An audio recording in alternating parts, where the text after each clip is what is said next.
Darlington, this is Good Morning PD on Live 95. Welcome back to Good Morning PD Live 95 on a Wednesday morning. Thanks to our good friends at McCall Farms, 180 years in business. I'm sure the business has evolved and changed over time, but 180 years. Be hard-pressed to find many businesses that have been in existence for 180 years. I doubt very seriously this radio show's around in 180 years. We have a lot of different offerings during the day. We talked earlier this morning about Roseanne. And no, I'm not talking about Rosanna Dana. Different Roseanne. I'm talking about Roseanne Barr. And there's a plethora of opinions as it relates to what she said. And I'm sure we'll revisit that at some point in time during our political discourse for the balance of the week. But I told you I had an up-close and personal experience yesterday that I knew was coming, but I didn't know I'd be there when the time came. I was in Starbucks because they give you free office space, in essence, all over the United States of America, doing a little work for the radio show and a couple of other business ventures. Wi-Fi. Yeah, and about 2:15, the guy came in and said, we're going to ask you to leave at about 10 or 15. I mean, I'm there a lot, so he knows me. And, we've got this sensitivity training that is in place. It's corporately driven. We're a corporate store. Therefore, we have to participate. And I said, well, I can't imagine anything more insensitive than you disrupting my work and thought and asking me to leave and kind of kicking me on the street, having a little fun humor with it. But one thing, and Rev, I told you earlier, it's to me, it's been an amazing balancing act of watching Howard Schultz and the Starbucks brand and model operate and function in the free market. They've done some things that are very innovative and creative.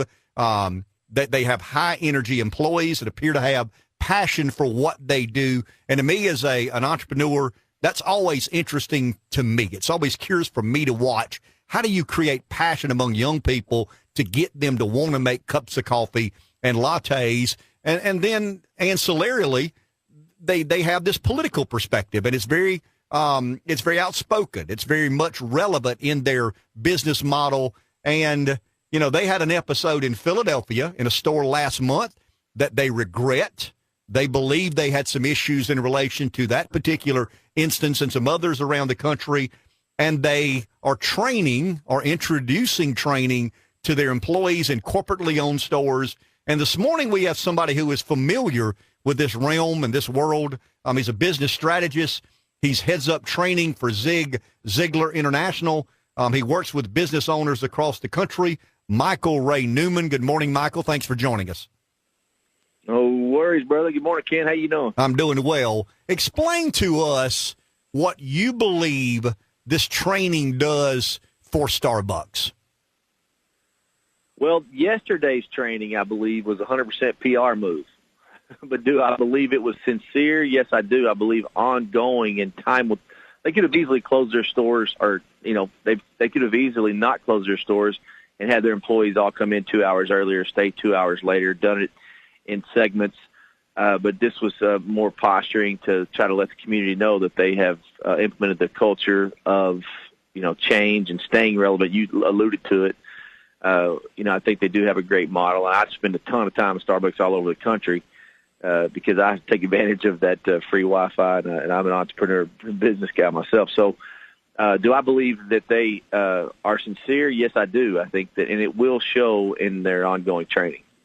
Michael, business people have a tendency to be curious about what other people do and why it works or why it doesn't work. What's unique about Starbucks? What's different about Starbucks? As once again, we share that spirit, that entrepreneurial spirit. I can't imagine me inviting people to my place of business and suggesting they could buy something or not. Why has this, outspoken political relevancy work for Starbucks? Or is it working for Starbucks? And what is the danger of going too far in political activism? Well, the danger of going too far is that you violate, that you violate half your customer base and turn them off. I think we try to really encourage to upset status quo or flip the script in a lot of industries. Do something that'll make your competitors cringe. Do something that'll make, that'll perk the interest of the people that are coming to trade with you and to buy and sell your goods. We always encourage that. And that's what Starbucks has done. They've, the old adage of no shirt, no shoes, no service. They haven't gone that far, but they have invited people into a world that that he has seen over in Europe work, and he brought it to this country, hoping that he could take the. And he says this. I'm sure you read the post, but he said he wants to make it the third stop every day. Mm-hmm. Between home and work, you always stop in at Starbucks, and by flipping the script and really encouraging people to come in whether they buy something or not is something that we've not seen. It's not normal to us in America because most establishments you have to come into, they expect you to purchase something. So by him upsetting status quo, it really has brought a lot of attention and a lot of customers into the marketplace the last decade. When you look at the Starbucks model, you mentioned third place, and I was familiar with that. We had some negotiation, the commercial property I had, and got up close and personal to Starbucks. It didn't work out, but it was interesting to watch what their model is and how they articulate that model. But when you think of employees and their training, we live in an era that a lot of Americans believing we're too damn sensitive about too many things. Do they need to be careful not to go that far? In other words, to your point, they market their product to a lot of different people who have a lot of different political views, I would imagine. And a lot of Americans believe today we've gone too far in what we're sensitive about. That's not necessarily a question, as a comment that I'd love to hear your follow-up comments to.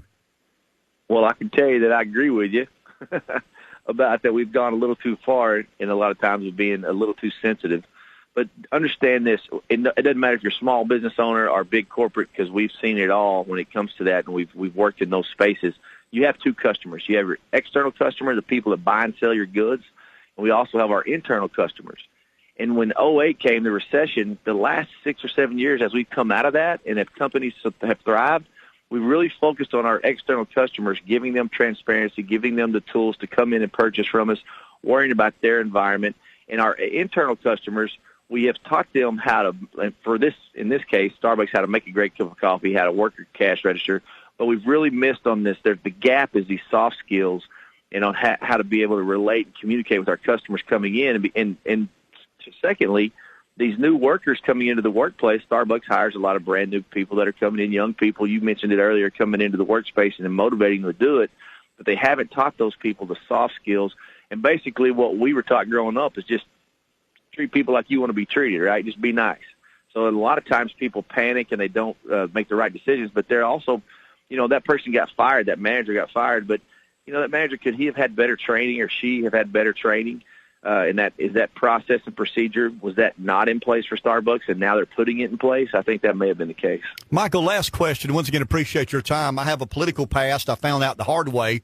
When you make a mistake in politics, the best strategy that you can, no matter what consultants and smart people tell you, own it, apologize for it, and move on. Is that the advice you give to a business owner? I mean, in Starbucks' case, it was Philadelphia. They made what they perceived to be a bad decision. But very often companies are perceived to have made a bad decision, whether they did or not. In your world, explain owning the mistake, accepting responsibility for the mistake, even if maybe or may not have been your mistake. 100% agree with that. But where I'm from, that's the way that we were taught and brought up.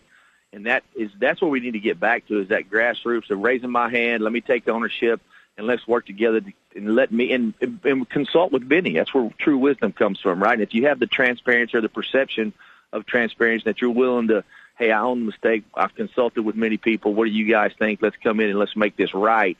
And you can have everything in life you want if you'll help enough other people get what they want, right? And that's just good common sense, and I think that you're 100% on point with that, my friend. Okay, I misled you. I told you that was the last question. I got one more. What is heads-up training?